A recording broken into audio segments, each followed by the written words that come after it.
Proper toothbrushing involves 4 things: a soft toothbrush, the correct angle of brushing, and brushing in a pattern. It's important to brush at least twice a day, after breakfast and before bed, using a soft toothbrush.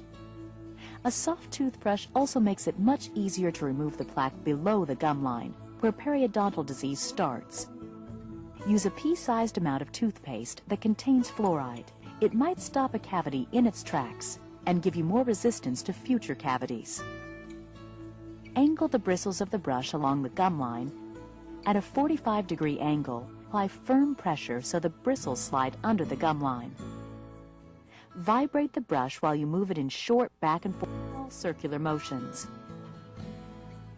Brush 2 or 3 teeth at a time. Then move to the next teeth. Tilt the brush and use the tip to brush the backs of the front teeth. It's fine to brush in any regular pattern you choose, but since the insides of the teeth tend to get less attention, you might start with the insides of the upper teeth, then go to the insides of the lower teeth, switch to the outsides of the upper teeth, and then the outsides of the lower teeth.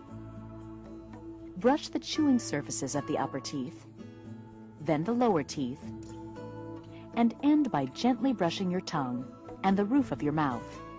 This removes germs and keeps your breath fresh.